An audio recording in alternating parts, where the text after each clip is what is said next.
Alrighty, it looks like we are live. Hello, everybody, and welcome. Welcome back to my channel, and welcome to the next episode of the SFF News and Interviews podcast. Let's see. So yes, so you are watching and listening, I hope, in the near future in podcast land to the SFF News and Interviews podcast. So we are your source of news in our corner of publishing. So yes, I am your host, Heather Dewey Pettit, and I'm an author, editor, and artist. Sometimes I say what ties all three of these things together is my love of science fiction and fantasy. I have a passion for helping others achieve great writing. So this project is very important to me as I aim to support authors and other creatives by providing information on the field of publishing and related topics, and as well as providing services. But anyway, we can talk about that later because today I have, unfortunately, I was supposed to have a couple more guests, but I do have a guest here today to talk to us about a really cool subject of fandom and fan fiction and creativity. But I'm going to make the news portion of the podcast exceedingly short since we are starting late tonight. But normally I would have news related to, say, cool markets that fall under the speculative fiction umbrella, like writing contests, calls for submission, and and books published this month by SFF authors. And I got to know the trends, right? As well as relevant craft books, any other relevant books that are, say, needed by authors will be included, can be included, like style guides or dictionaries or anything that is relevant, say books about language, dictionaries, etc., because you got to know this stuff.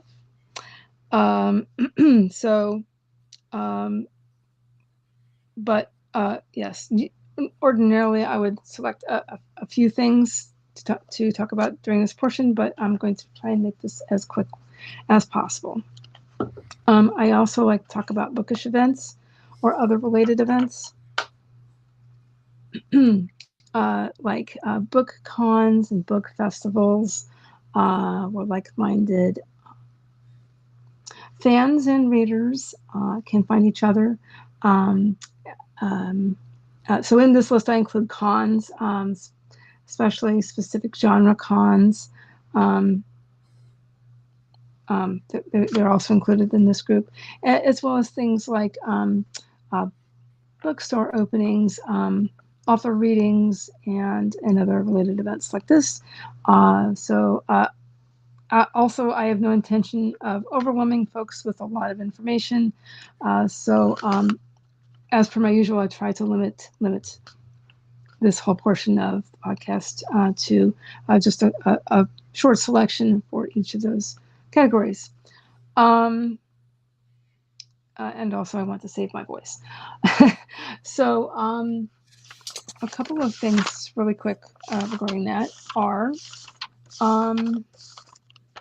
let's see, there is a local independent publisher called Orange Blossom Publishing that is based in in the Tampa Bay area where I live, and where my guest and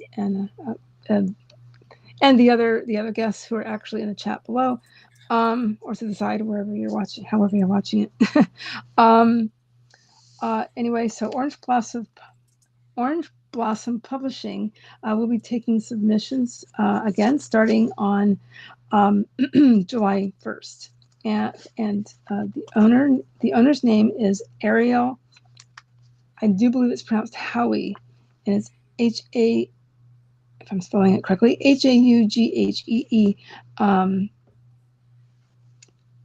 And the other thing I did want to mention super quick is I do have an author friend, an indie author friend who self-publishes, and her name is Shannon, publishing under the name of SD Houston. She had her launch day today, and so I do want to mention really quickly that anything I mention during the show tonight, I will see about.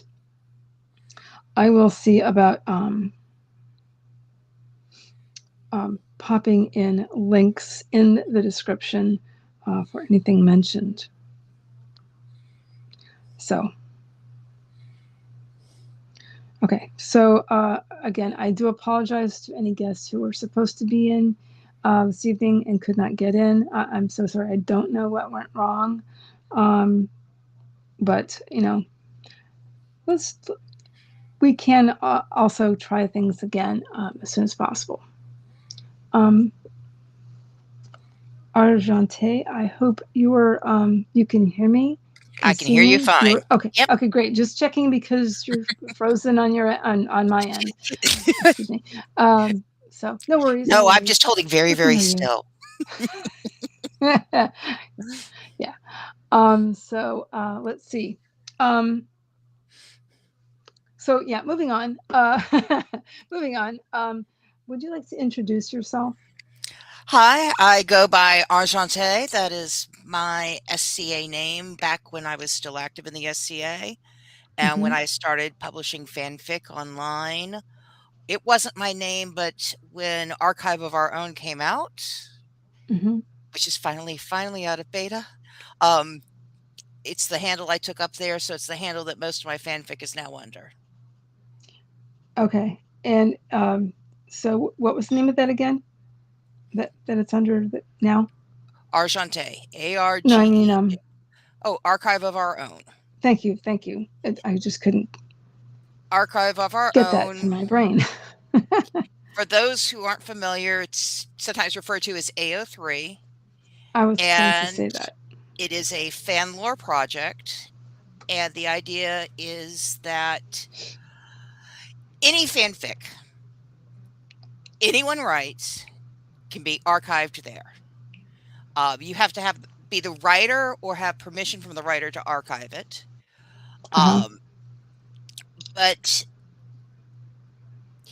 going back in the early days of the internet, there were little web rings and websites that would publish only X-Men fanfic, or only Starsky and Hutch fanfic, or only Lord of the Rings fanfic. Very specific. Oh yes, these were tiny websites, and most of them had anywhere from 3 to 20 fanfics. So trying to find a fanfic was not easy. And as technology progressed, you had larger and larger websites, larger and larger ones, but censorship was often an issue. Turning a profit was always an issue. And when it came to the needs of the fanfic readers and writers versus the needs of paying the bills, the readers and writers lost. Archive of Our Own is, since it's backed by a nonprofit, there's no advertising, there's no advertisers to keep happy.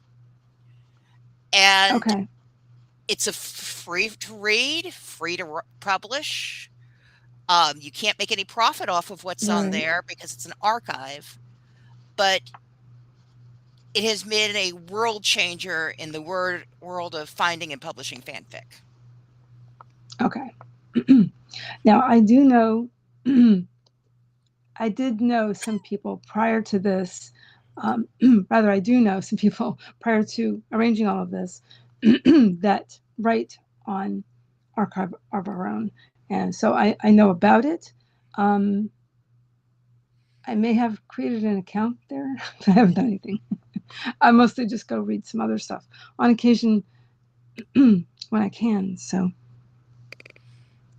um, Yes, Dib. Some of the fanfic archives did get big as time okay, went by. They did get, some reached 200, 300 stories, but because of the fact that most of them were organized as under a particular writer, or maybe a 1 or 2 sentence summary of what the fanfic was about, it could be very hard to find what you were looking for.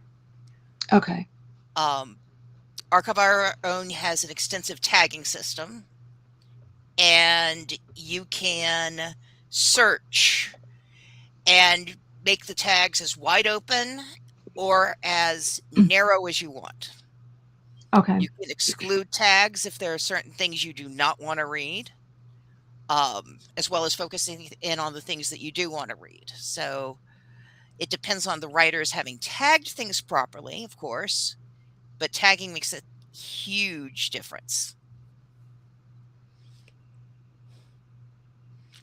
Um, I mainly write in Star Wars, mm-hmm. um, but Okay, um, I started writing in third or fourth grade G.I. Joe fanfics in the back of my math notebooks in the back instead of paying attention in class.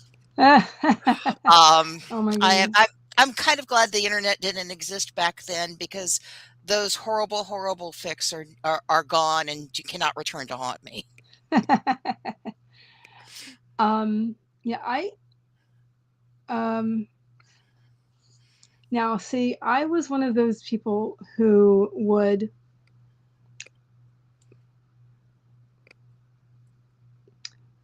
I essentially was creating fan fiction just in my head. There was a lot of things I didn't write down when I was growing up, but not until later, or maybe when I was in elementary school. But mostly that was just for school, or the rare occasional thing. But anyway, um, I didn't I didn't hear the term fan. I think I did hear it because I I have a sibling who started going to conventions, um, you know, when it was still a nerdy thing, Mhm. and say in the early to mid '80s when. Uh, so I stumbled upon some of the things he would bring home, like say there was like a zine or something like that. I was like, what is this? Um, but I didn't pursue anything at the time. But I found it intriguing, and but I think that was always stuck in the back of my mind because I've always remembered that. Um, and then I kind of got away from creative writing for a little bit. I got back into writing. I didn't know what I was going to do in my 20s. Really didn't know what I was going to do. I was looking at some.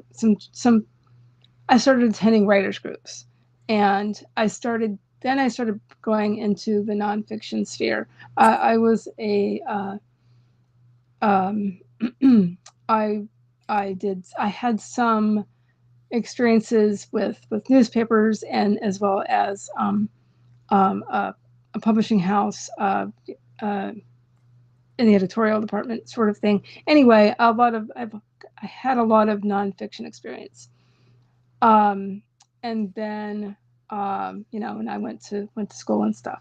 Anyway, going for a mass comm degree. Fast forward to a lot of things. I got back into creative writing um, uh, essentially when my son was in elementary school, and because I had an idea but it took me a while to figure out what I was doing because I was trying to make that transition back to creative writing. So I felt like I didn't know what I was doing, and reflecting back, I think that fan fiction may have helped me. The more I learn about journaling, and I was talking to um, uh, uh, Dean Dreyer, excuse me, about that. But about how that could help me. But I think fan fiction would help me as well. Do you have anything to say about like how fan fiction can help you with other writing? Um, I do a lot of technical writing for my job. Gotcha. And writing science fiction, you have to take something that does not exist and Mm-hmm. make your reader believe that if they put their hands on this MacGuffin, they would recognize it. They would be able to use it. They would understand what a phase cannon did or a plasma rifle or whatever. It's a lot similar in some ways to writing technical troubleshooting directions for software you have never seen and will never see, that will be followed by people who will never see the software and then have to explain over the phone how to troubleshoot and fix the software that they've never seen. Um, and I think a lot of the same attention to detail that goes into technical writing goes into science fiction and vice versa. I think that um, also I have some background in coding and computer programming, and it's the same attention to detail. You can't leave out steps and expect to have the result work. And part of what I do is also technical rewriting for my department, where I go and look at instructions and I have to take them apart and go, okay, there were 5 assumptions in step 3. Step 3 needs to be 5 separate steps. Okay. And that kind of attention to detail works great in sci-fi because you need to make them not just see in their head, but understand the feeling, the smell, you have to get Uh-huh. all the details in. Right. And if you get the details right, you can make the person suspend disbelief and believe your story. Exactly. And one of my previous uh, shows, I was talking to some folks about just that subject, and that was a fascinating talk. We were talking about those details. Sorry, I'm getting notifications. Darn it! Pardon me.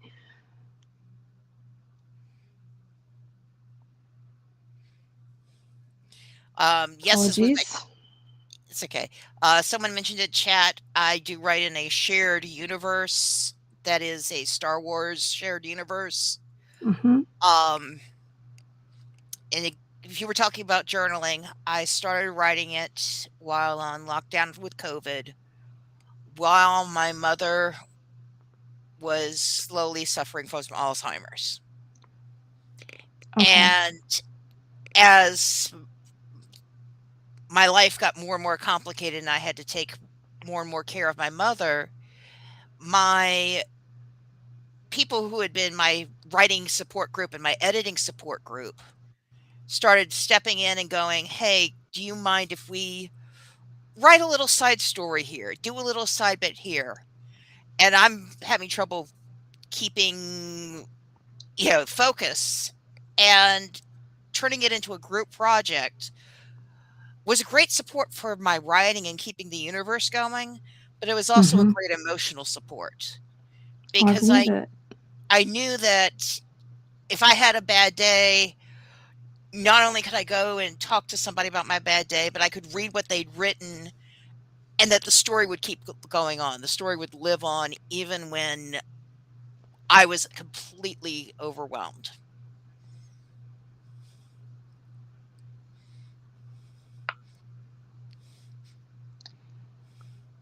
That sounds like a great bunch of people. They are.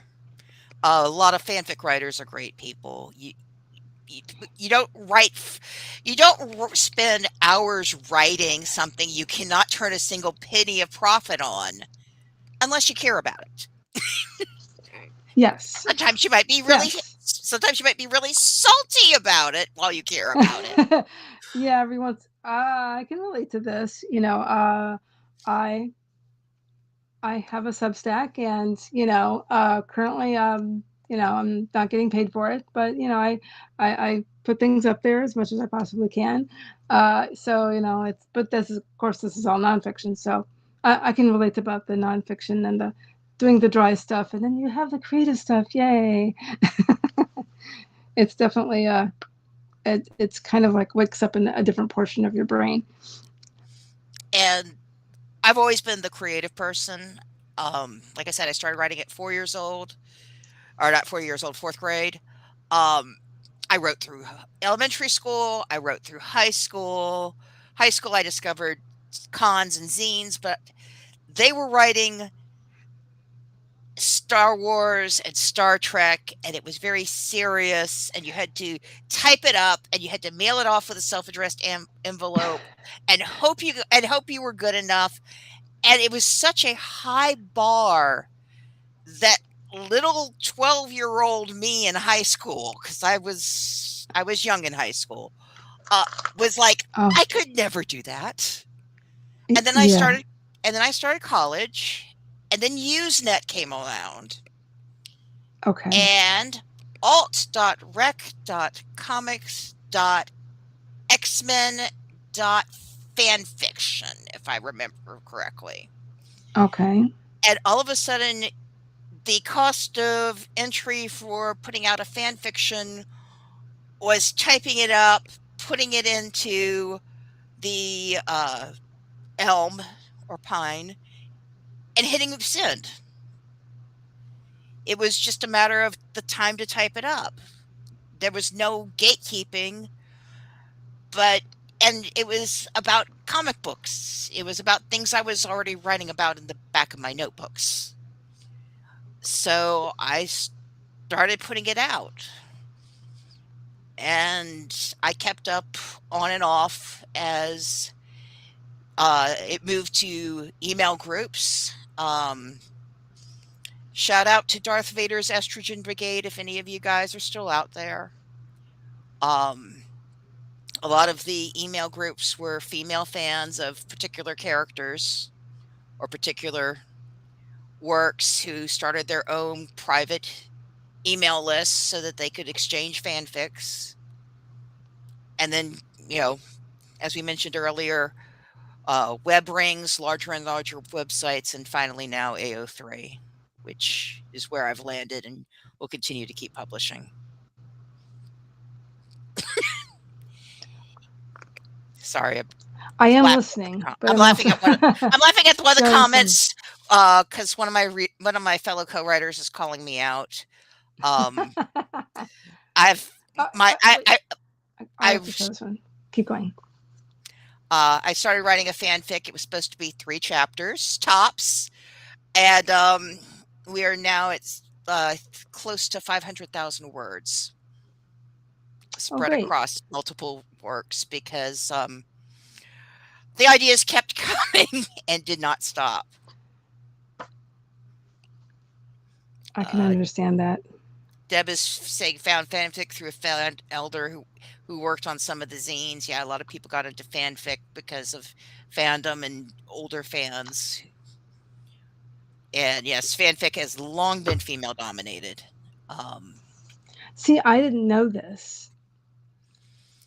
Fanfic, the I big, had no idea oh back in yes, the day. Yeah, but I didn't really know a lot of um, writers. I didn't have any friends that I was aware um, that did a lot of writing. Um, but anyway, yeah, my my schooling was very sporadic because we moved a lot.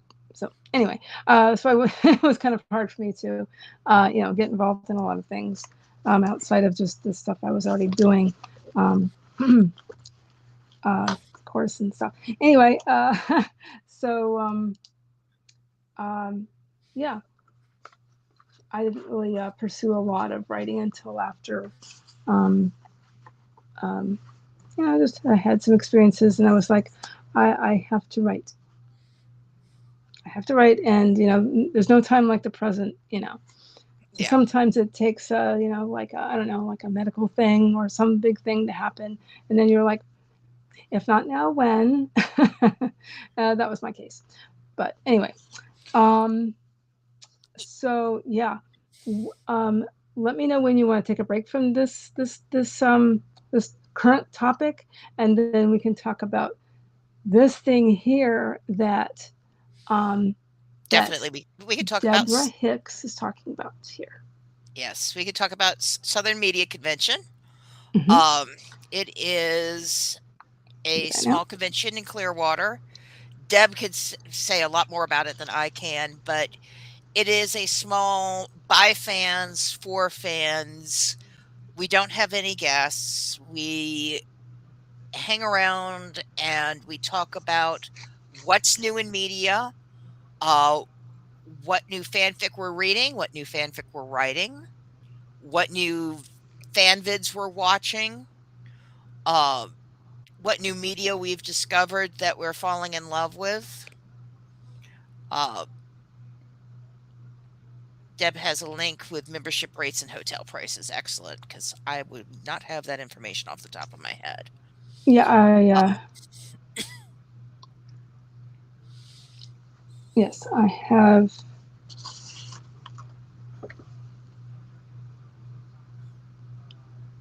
a link. Let's see. I'd sent myself. but if you're in our part of Florida, the Tampa Bay, Clearwater, St. Pete area, and you want to come and Mm-hmm. just hang out and talk about whatever your latest media obsession is, try to get other people hooked and hear what they're currently obsessing about, and as they wax poetic about it and try to get you hooked. It's a great weekend. Yes, heated rivalry And is I the push. finally attended last year after wanting to do it. It was just somehow I didn't make it to this event. Um, um, Somehow, just one of those things. But as it was in Clearwater, and I live in Upper Pinellas, um, it wasn't far for me to go to last year, and so I had a great time. And I met people I hadn't met before, but I also met or saw, I should say, I saw people that I met through Necronomicon Tampa. And if you're not aware, Southern MediaCon has been called Necronomicon Tampa's little sister con um, uh, for a hot minute. And let's see. Oh, so are you aware, um, or is anybody in the chat aware, um, how how long exactly Southern MediaCon has been going on? Which year is it? I will fill that in. Apologies for the description. I need some links in there and some other stuff. Um, Anybody know? I believe is it 45? Deb, would you know? Or is Deb that would that's know. or is that Necro specifically? Necro's 45. No? All right, that's definitely a question for Deb. Let's see if Deb's got an answer. 38 years, Necro's at 45. Thank you, Deb. Okay, thank you. So yeah, There she we've is. been doing this for a while.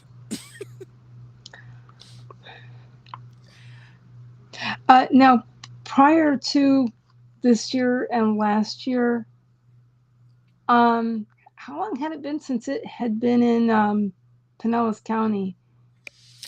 I'm not sure because Did I hear? it bounces around. It's been in Tampa, it's been in Lakeland, it's been in Clearwater. Um, part of the back end of running a convention that most fans never see is negotiating hotel rates. And as a small con, you're kind of at the mercy of where you can find a hotel that is roughly within the time span you want and is roughly at the price point you can afford for Mm-hmm. roughly the size of the convention you are. Right. Um, a hotel that'll do for a 2,000 person convention is utterly unsuited for a 50-person convention, and vice versa. Um, Deb says we've been at Pinellas for 5 years now. Oh, 5 years. So, Okay. um, song vids, Popping a link in the chat. um, Yeah. we usually have song vids in the evening. If Okay. you're familiar with AMV, anime music videos, um, where people would take clips of anime and set them to music, well, song vids are the much expanded version. They can be on any media, um, from Star Wars and Star Trek to Dirty Dancing. Uh, yes, people will, if there's a fan out there who looks at a media or looks at a television show and goes, I wish this song had existed when they made this piece of media because they go so well together. There will be someone with the patience and, God bless them, talent, which I do not have, to try to clip them together and put it out there. And it is definitely, you can find some on YouTube, and it's definitely entertainment. And we have a curated show where people have gone out and picked out their favorites, and we show them at night at the con. That's cool.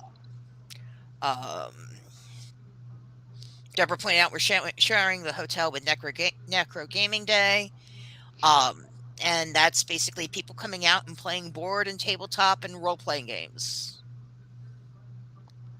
So there's a link in the chat for Necro Game Day if people might be interested in that. I thought I was getting SouthernMediaCon, but it's specifically game day. But if you go to necrofl.org, you can find everything. There's a page for Southern Media and for game day, Necronomicon game days, which is, as it is a goes right along with it, but it's gaming. And worked out great last year because I did the SouthernMediaCon and my husband did game day. So okay, we both had a great time, just in the same place doing our own things. And I would be there all weekend, except I had a conflict. So unfortunately, I won't be there Friday or Saturday, or Friday or Sunday. I might try to swing by because we're coming back in town for a little bit Saturday morning. So I might try. I'm going to try. I'm going to try and see if I can run down 19 and. It's a straight shot from where I will be for a little bit. But anyway, I'm playing things by ear. I'll try. But Deb's pointing out pizza party on Friday night. Pub quiz and free gourmet cheese tasting on Saturday. Covers all kinds of shows. I was going to say this earlier that last year we talked a lot about British shows. I don't remember exactly why. What started that, I have no idea. But I remember talking about a lot of British shows and British people on YouTube talking about a variety of things like trying American foods and different things like that. Yeah, there's Helen a lot says, of I've made a video using Kenny Chesney's song, She Thinks My Tractor's Sexy. Using what? Space 1990. Sequels. Okay. Funny. That's funny. Yes. That was so nice last year. The free gourmet cheese tasting that was cool. And the pizza party. It is extra if you want to attend the pizza party. I blame Deb $10, is for that correct? yeah. I think it's correct. Blah, blah, excuse me. I blame Deb for turning me on and making to blue cheese. I hated blue cheese before Deb. So my blue cheese addiction is your fault, Deborah Hicks. Yeah, and now I can't get enough of goat cheese. Do you remember, Deb? Yes, We had yes. a whole discussion about goat cheese. It's pretty fun. It was interesting. I didn't say that. It was interesting. I was going to say this. She was a cheesemonger. She sold cheese. It's still good, yes.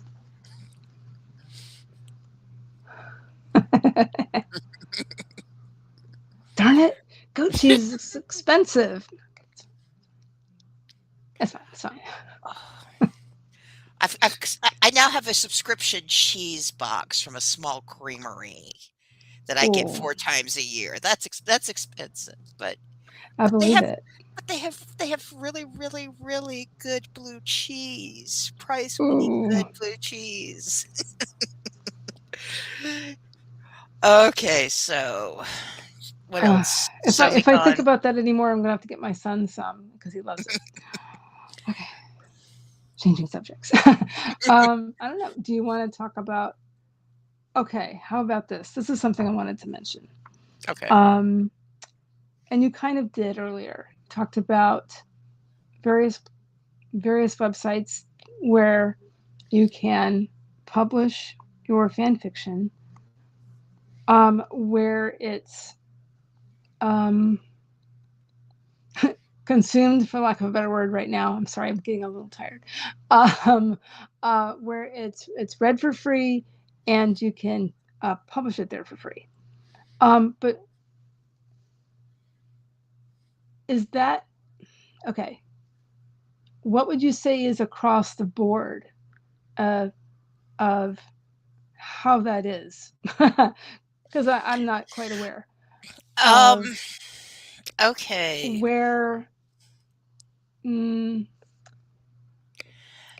Because of the what fact am I that trying to say? fact that fan fiction is based on somebody else's intellectual property, Okay. making a Yes. profit That's off probably of why I haven't. Go ahead. yeah, making a profit off of fan fiction is one of those third wire Slippery do slopes. not do not touch um things for us older fans. Okay. There back in the day were lawsuits, doxings, people's lives ruined over the accusation that they were turning a profit on zines. Mm-hmm.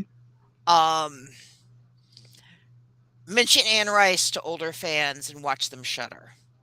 Older fanfic writers, because there was a Okay. huge look it up on fan lore if you want to know more. Um, so archive of our own in order to keep things legally above board has no advertisements. You cannot ask for payment. You cannot link to your Patreon. Um, Okay. it's No, Kofi, completely no Ko-fi. No, coffee. it's Buy me a coffee. no, it's completely free to read. You don't get paid to publish. Now, with that said, there is now a fanfic to self-publishing pipeline. Okay. Yeah. Where people will do what we call file off the serial numbers, where you take your fanfic that you've written for, say, Twilight. I knew where you were going with this. You Go knew where I ahead. was going with this. Um, Yeah. Yeah. Yeah. change the characters' names, take out the vampire details, and make him an executive, and publish it as 50 Shades of Grey. Um, Mm-hmm. Heated Rivalry, which is a big piece of media right now, a series of books, and now has a television show, Mm-hmm. originally started as Steve Rogers' Bucky fanfic with a coffee shop I knew it was AU. something, but I couldn't remember. It was a coffee Okay. shop AU where Bucky was working in a coffee shop and Steve Rogers was a hockey player, and they fell in love. And the author decided, okay, I'm going to take out the Marvel Comics bits, make them into original characters, and I'm going to start publishing. And this is happening more and more, and some people are, you know, clutching their pearls over it. But yeah, so Deb pointed out Barbara Hamley was a fanfic writer. Mercedes Lackey was a fanfic writer. Um, there were Hmm. more authors That I than wasn't people aware. are aware of About that her. that wrote fanfic. It's just back in the day you didn't admit that you wrote fanfic. Um, Back in the day, fanfic was something you did quietly. You often published under a pseudonym. You I I know people who the fact that they wrote fanfic was used against them in their divorce proceedings. It was that they were that it was argued that they were mentally unstable because they wrote fanfic. The world has changed greatly since the 80s and 90s. Uh, and so, you know, to yeah, so today it's become more of a thing that people are like, okay, I write fanfic. Um, it's it's a much more acceptable hobby than it used to be, and part of that is because of those authors who have done in the swap to professional and are no longer denying the fact that they used to be fanfic writers. You gotta cut your Look, teeth somewhere, yeah, right? I mean, and once again, the internet lowered the cost of admission. It used to be if you were going to try to write, you had to write it out longhand, and then after you've got your final draft, type it up on a typewriter. And then if you were going to submit it, pay for a self-addressed stamped envelope and a larger envelope and send it off to a publisher. And then wait Just like, yeah, and hope that they just actually like mailed you anybody, back. any other writing was submitted that way. And nowadays you can do your rough draft in Microsoft Word or Google Docs. Google Docs or, mm-hmm. Uh, I co-write. Can you paper and pen co-writing? Write a chapter, mail it off, wait for them to write back. Now 3 or 4 of us can be in the dock at the same time writing dialogue between different characters, making comments and questions out in the side notes, and write real time. Technology has changed writing so much. It really, really has. It's crazy. Over the last, you know, since I've been involved in professional, semi-professional, or hobby writing, um, it's changed. And this is like approximately 28 years that I've been involved in it. It's changed drastically even since then. But prior to that, of course, about something, but I'm not going to get it. Deb says she wrote her first fanfic on a COBOL compiler.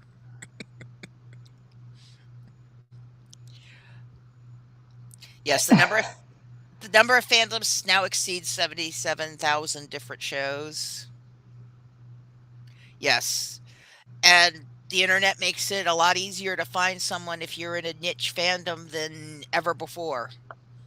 It used to be if you liked a show and it wasn't on one of a big hit, trying to find a fanzine for it was almost impossible.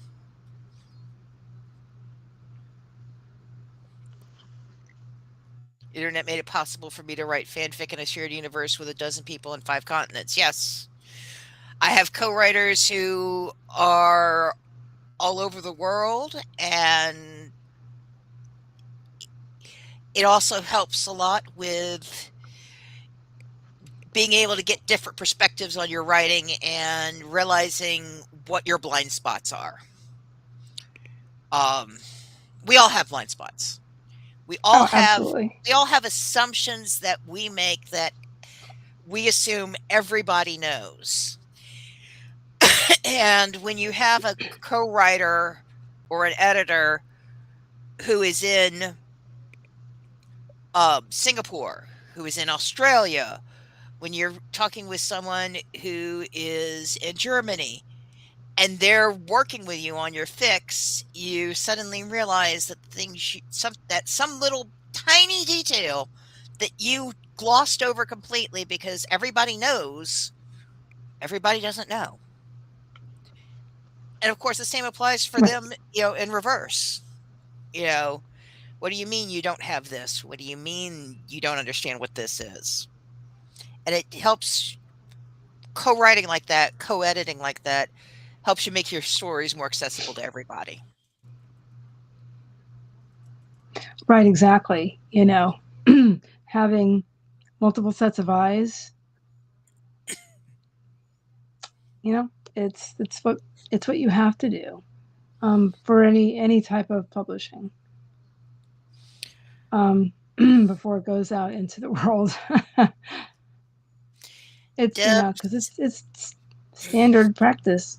Even if you are doing something like, say, putting something on a oh boy, the word is escaping me.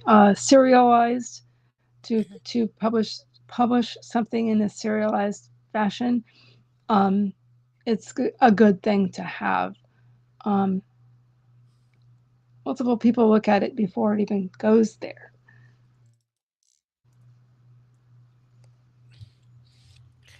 Deb, I do miss my zine editors. I A good editor is a blessing. A bad editor is a curse. Yes, and as an editor, yes. I'm sure. I'm And sure. unfortunately, the not so good ones who try to bilk people out of their money, or even doing it for free or barter, there are bad ones all around, unfortunately. And And that makes a lot of new writers think they're gonna get scammed, or they're gonna get something, or that the editor's just gonna be all negative and say, I don't like this, or whatever. Take it out. yeah, a good writer will a good editor will improve your writing because they will point out what you do well as what you need That, work on. Uh, a yes. a good editor will help you find the places that they'll help you find your blind spots. Yes, exactly. Blind spots you mentioned earlier. Exactly. Your blind spots. Because when you're reading your own writing, you will skip over things. Your brain fills it in. It's a thing, and everybody does it. All writers do it. I do it. And I'm an editor. I'm a professional editor, and I do it with my own writing. I'll put something up and whatever, like I said, on Substack or something, and I was like, I got to change that because I did not see the thing or whatever it Yeah. was. So it's everybody. Oh. Let's see. It is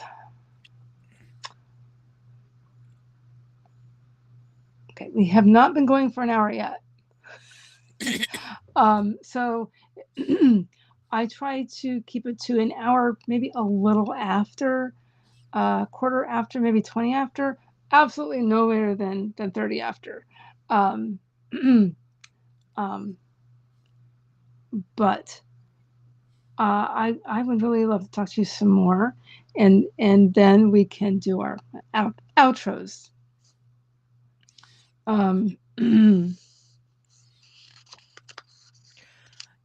But I could talk about editing all day. Anyway, Um, um, okay, if people are interested in getting into fanfic, if you're interested in writing, start by reading it. Um, absolutely. do not, however, fall into the trap of, oh, I had this great idea for the fanfic, but somebody already wrote that. I can't write it now.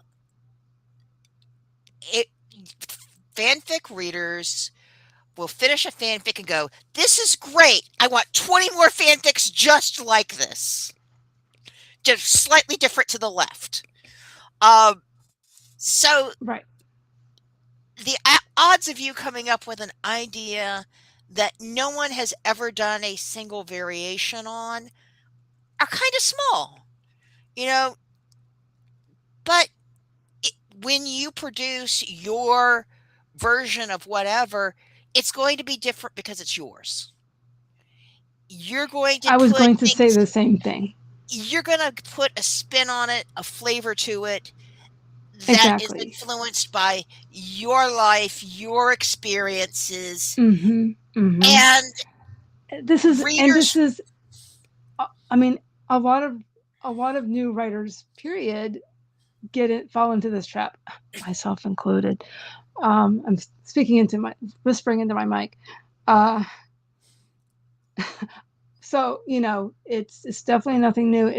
Everybody does this at least at once, because I have a fiction that a piece of fiction that I have been working on. But when early on, I thought this was something very new. I thought it was something very different. I certainly hadn't seen anything like it. But then again, I hadn't been reading in the genre in quite some time. So when I had this idea and I was working on it, I saw, and then I started researching. I started going to the bookstores and seeing the almost not the same exact thing, but I saw some things that were very similar, and it was at first very depressing, because oh no, this is nothing new. This is nothing new, or whatever. But yes, everybody has. All writers have will write their thing with, like you said, their experiences, and involve everything they've ever experienced, and they put it into their writing, and they will or they'll take a new spin on whatever it is. So don't be afraid that there's, 200 stories out there about your favorite fan fiction pairing doing whatever it is you want to have them do. Write it anyway. If there's 200 stories out Yes, there, that means that there's enough people who love the idea to write that many, and there's probably even more who love reading it, and some of them will enjoy reading your version. exactly. What Um, is it? The more you know.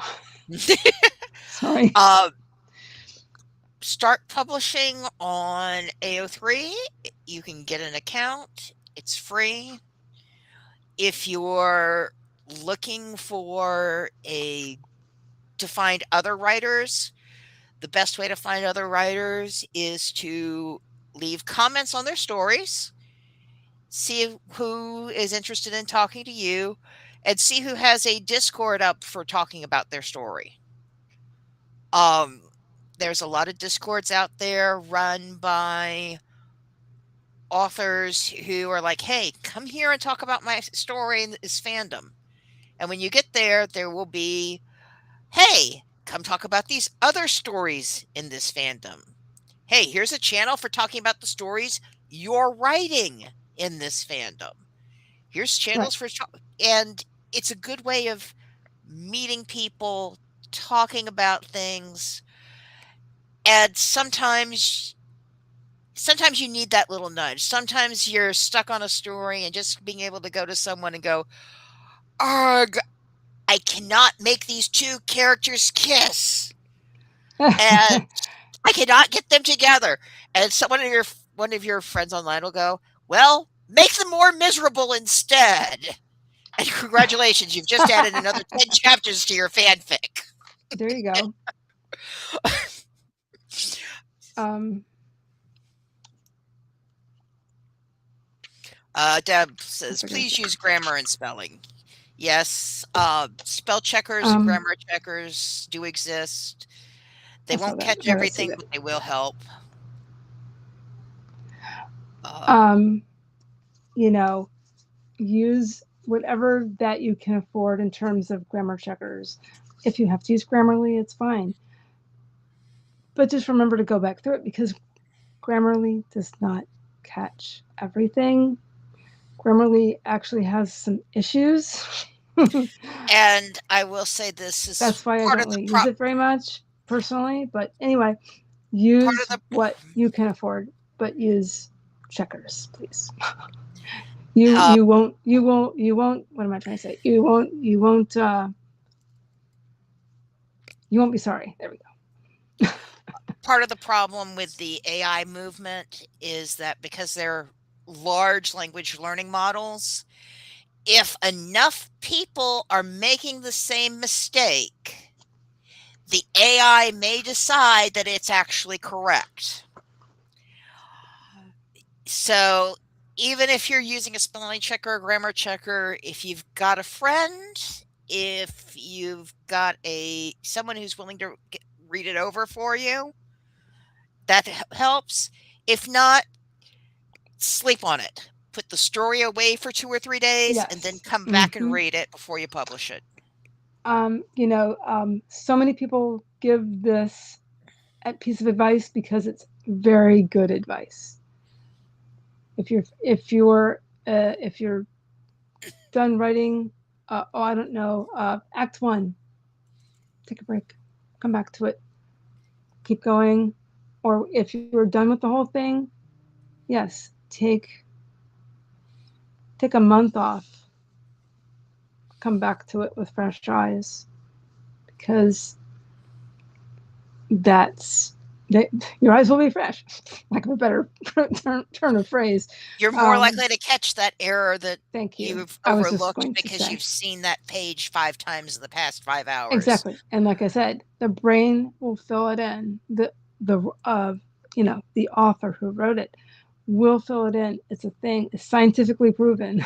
I just was listening to a podcast Ellen says, find a like beta yesterday. reader. Yes, definitely. If you can Beta find a readers, beta. critique partners, whatever it is. Um, Yep, walk I walk wanted away. to I wanted to show this because I didn't do it earlier. Wasn't it once said, or is it that there are only 5 plots and Shakespeare did them all twice? I think I've heard this. Well, if you talk about the man versus nature, man versus himself, man versus society, man versus God, Uh-huh. you know, Is that there, all of them? Those yeah, five? there might be another one. Man versus Yeah. man, man versus Yeah, man. yes, that's it. You Um, know, yeah, I mean, you can't go wrong. You can't go wrong with that. You can't go wrong with rereading mythology because it's it is all basically all the same. It's all the same plots. and Read okay, a lot of younger people have heard of the hero's journey, and there's a reason for it because it's true. You go and reread mythology. It's also similar because it is also similar, essentially. Um, a lot of them are the same story, just written in a different way. let's see. Like we were talking about earlier. Just use your own spin on things. Only post finished stories. I'm guilty of posting unfinished Um, stories because some of mine keep going so long that if I waited until they were finished, they'd never get published. Sometimes publishing, yeah. sometimes publishing is I'm stuck, so I'm going to publish what I have and hopefully come back Mm-hmm. to it. Yes. Archive of Our Own lets you filter for finished works only.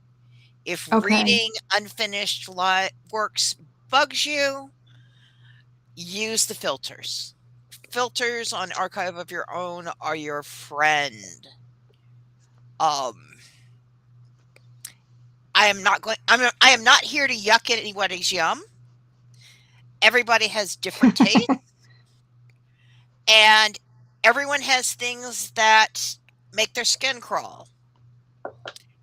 Tag your work and filter your reading, people, because um some people complain about tags, that they shouldn't have to tag their work, that if you buy a book in the store, it's not tagged. I wish they were.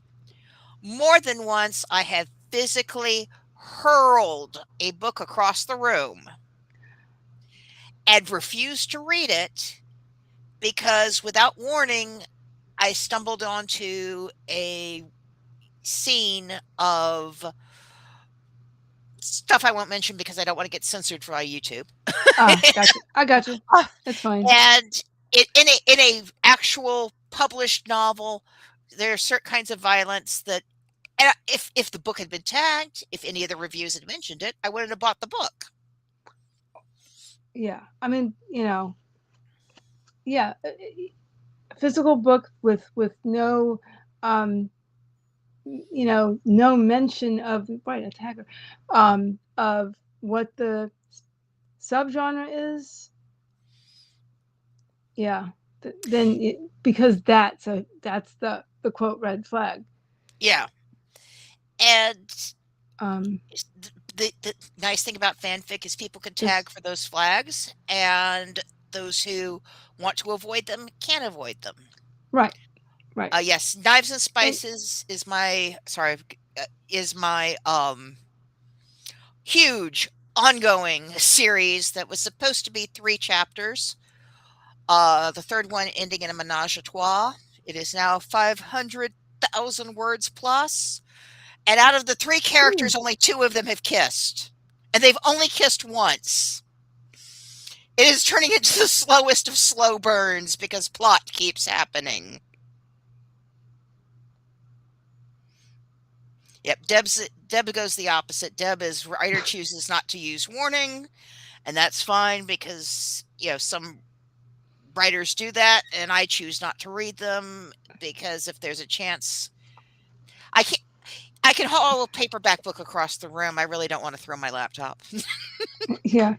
I mean, so there's that sort of situation, but then there's also the sort of situation where talking about stylistic, not just stylistically, but like, um, say, okay, so I chose a book at the library. I don't know, this was a couple months ago.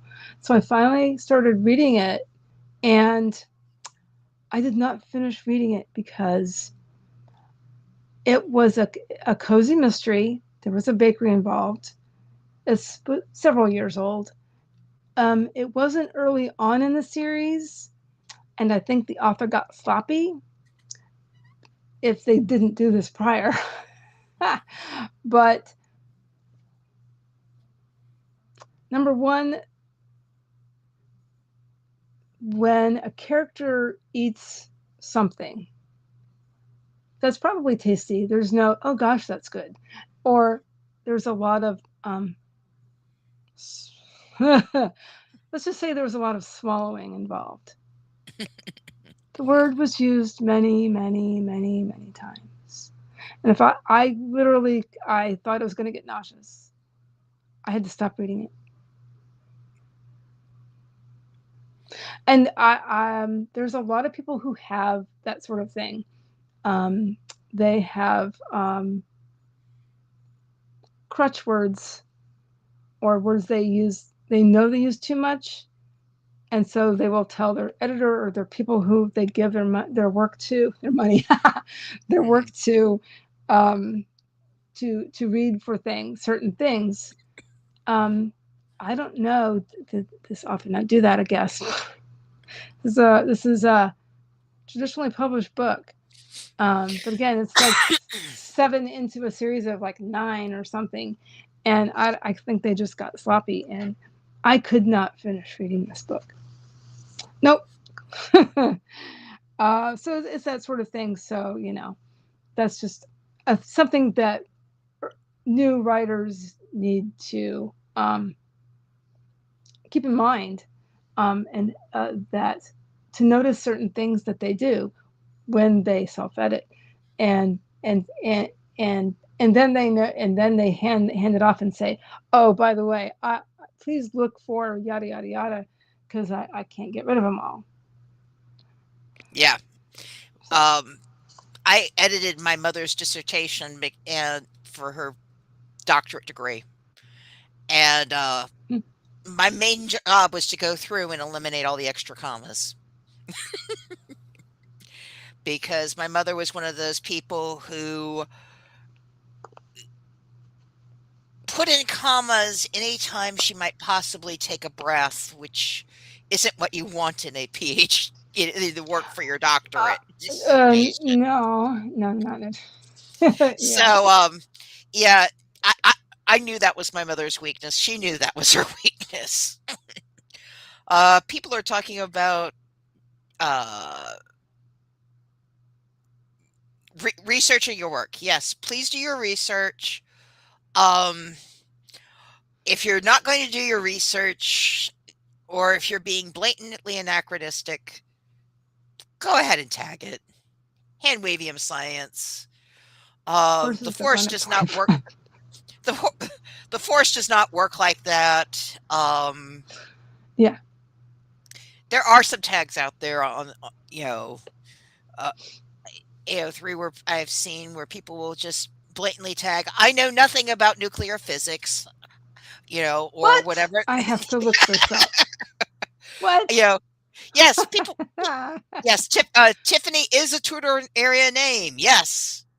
As in a surname, No, because yes, there as a was it person, was a surname. but it's It also was a first was name as first well. name. Yes. I have to look that up. There are My there are a the lot of Dewey side of me is names. itching to look that up. Yeah, there's a lot of names that are older than you would think. And Yes, absolutely. if you use them, it takes the reader out of the story because they think they're modern when actually no, it's just the name's been in use that long. Um Exactly. And which, so that is something to keep in mind, is make a decision because uh one of my but if you're going to do that, you need to be consistent with it and have more than one character. Otherwise, people are going to go, "What? What am I I've reading?" I got complaints on um my Knives and Spices series that I had multiple characters whose names were a variation on Mary. There's a Marie, there's a Marianne, and I'm like, "Do you know what the most common female name in the world is? It is going to be some variation on Mary."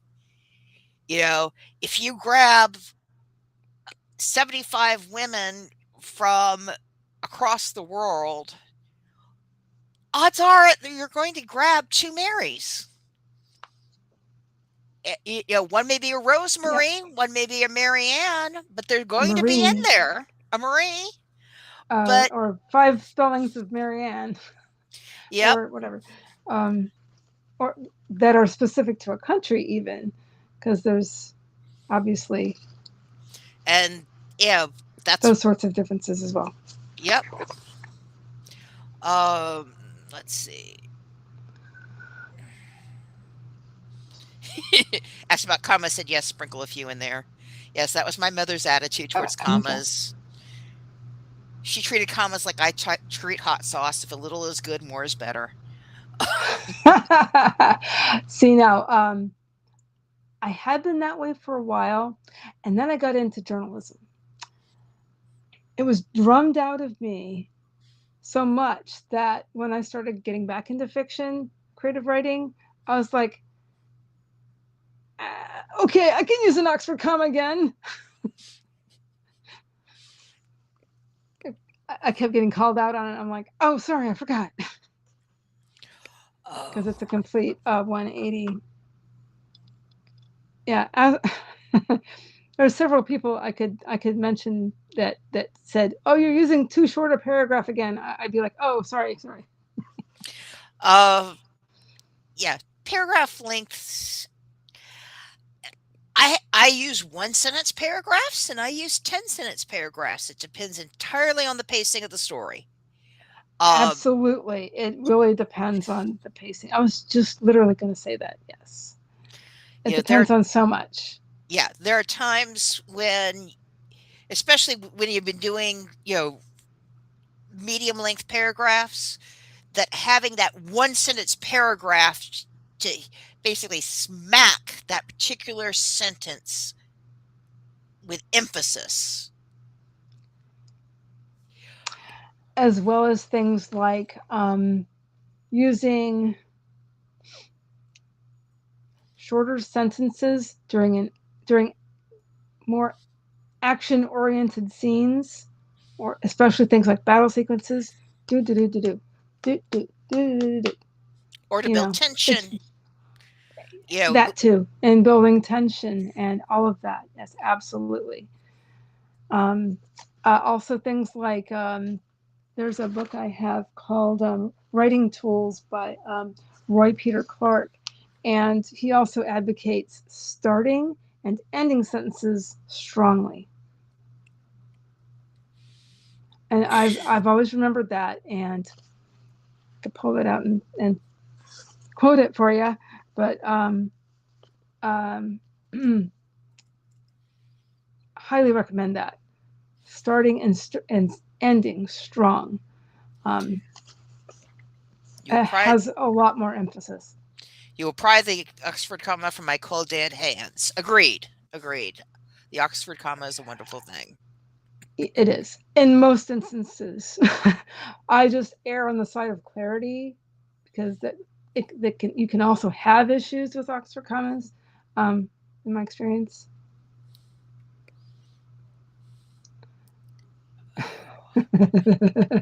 I get it.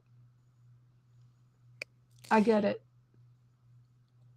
Okay, since we are getting to the end, does anyone We have any are. questions for We're me? yes, for anybody, please feel free to ask any questions. Um, I got myself. You might have seen my T-shirt, Deborah, that says Oxford. What is it? Oxford, comma Preservation Society. um, However, I'm. What is it? I'm not a I can't say it. Prescriptivist. You're a descriptivist. Thank you. Yeah. Yes, it just depends on the situation, in my opinion. But more often than not, Oxford commas help rather than hinder. Yeah, so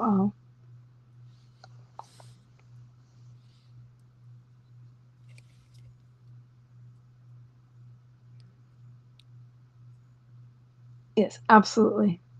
Action sequences is that No on one does purpose? no one does run on sentences like German does. Uh, That's interesting to know.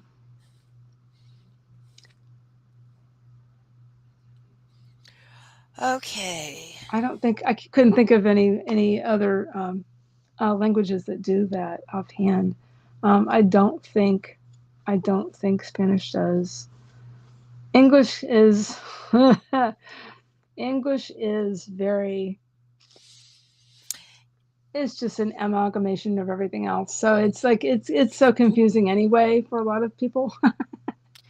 uh, English doesn't Even borrow if from they're English speakers.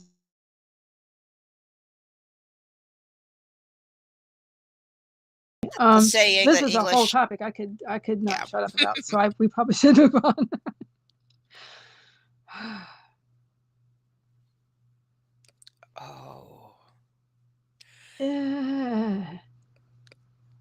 I would have, I don't know. That would give me a migraine maybe.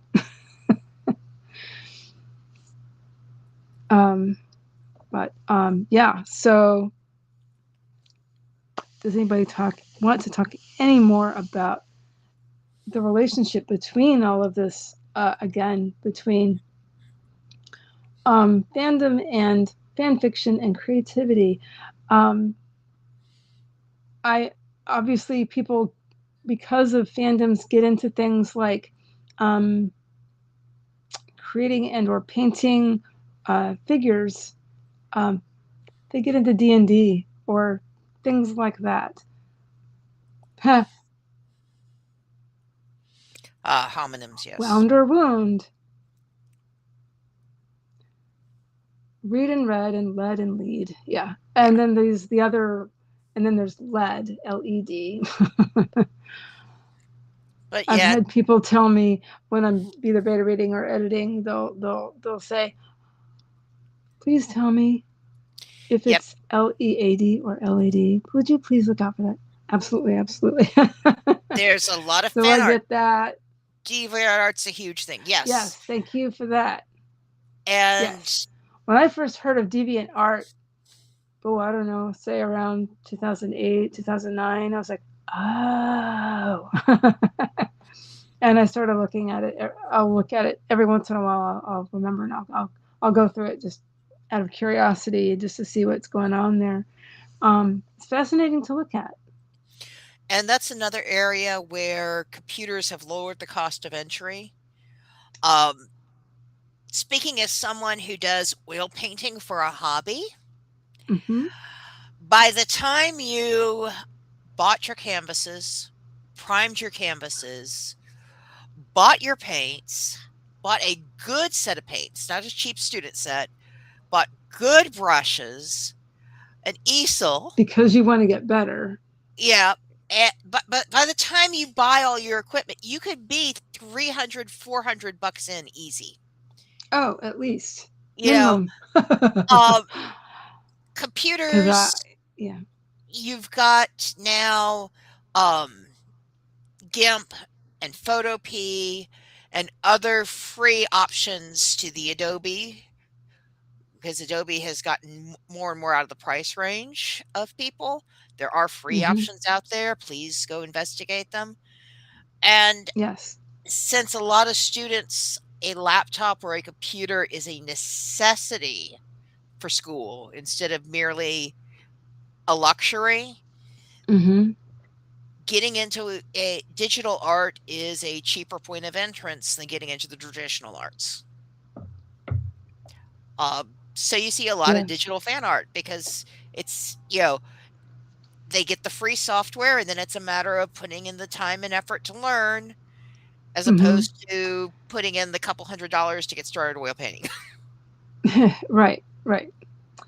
You know, granted, I have seen, it's not to make fan art, but I have seen the analog trend, for lack of a better term, or things we grew up with, notebooks and um, paper planners and um, Oh, yeah. people are watercoloring um, and stuff like that. Well, there's a pleasure to having something physically in your hands and doing the motions. Yes, and getting away from a screen every once in a while. Well, let's say, especially if you have a migraine. Yeah. Anyway, because screens make it worse. Um, I have seen some zines. Yes. I would, the interesting thing about that actually, um, let's step right, is that I I have seen, because I guess I started looking into it, because I had just had some ideas about zines in general, as a subject matter, and I started getting recommendations, and there's like a whole channel on making physical zines, art zines or whatever, And I was like, yeah, that sounds fascinating. And um, it's good to know that people are still doing that sort of thing, uh, either just the art ones or whatever, just or mixed media, just or writing poems in them or whatever, or printing. Obviously, writing poems and printing them or whatever, or essay or some sort of thing, any sort of mixed media.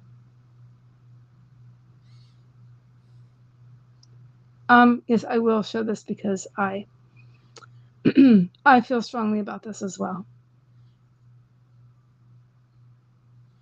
Anyway, so it's creeping closer to 10 p.m. On over here in the Eastern Standard Time area. Um, I wish we could talk longer, but I think I'm starting to lose my voice. Okay, so, So, yes. Any other questions, or would you like to go ahead and talk about um, yourself? okay, To um, talk about what you do, what you write, and if you want anybody to find you on. if you wanna find me, look for me on AO3, Mm-hmm, ARGENTEE, just like it mm-hmm, says down here. mm-hmm. Um, I will be at Southern Media Convention. I will be at Necronomicon hanging out. Um, feel free to read my stories and comment on them.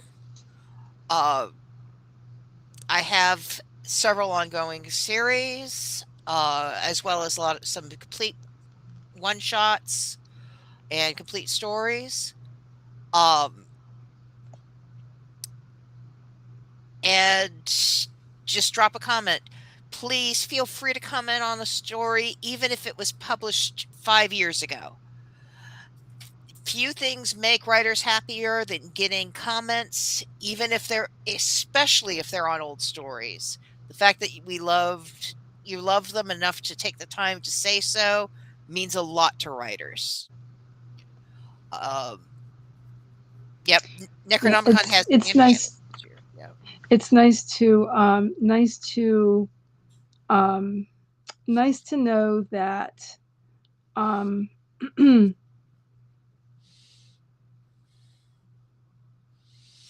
nice to know that people appreciate um, the work that goes into what they produce.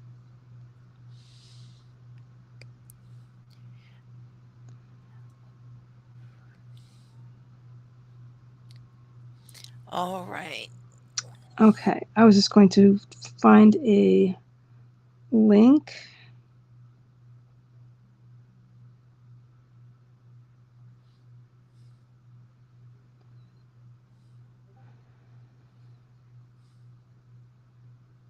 One moment. I guess I can't do that. One moment.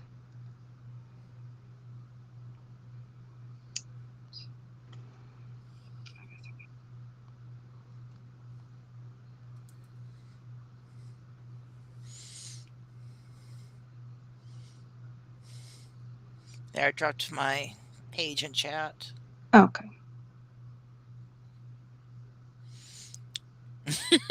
Tech can't live with it. Can't Yeah. live without it. Can't hit it with a hammer. Or as I've said more than once in Here my is a day. direct link to the Necronomicon .org, necrofl.org of the Necronomicon, where there are links to everything that is associated with Necronomicon Tampa, um,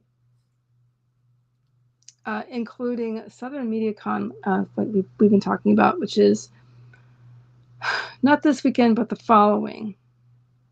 Yes, the 12th through 14th. Correct. Correct. Okay. Um, absolutely, tech is amazing when it works. Or when your thumbs just get too tired of doing this all day. Anyway, um, I want to say thank you very much for coming. Thank you to the people who were trying to trying to also be a guest tonight. Thank you for trying. Thank you very much for anybody who's watching this live and or on the replay. Thank you, thank you, thank you. Likes and comments and well, shares are also also I'm grateful for that. And I am scheduled to be back here in 2 weeks. Um, I don't have anybody permanently on the docket yet, but uh, I will be. I'm scheduled to be back here in 2 weeks, so because this is on the first and third Thursdays of the month, and um, so I think I know who's going to be coming, but it's not guaranteed. So knocking on wood. So let's see. Yes. So thank you very much for watching. My name is Heather Pettit, Heather Dewey Pettit, and um, let's see. So yes, I am a writer and an editor and an artist, and I will try to make it to SouthernMediaCon on Saturday.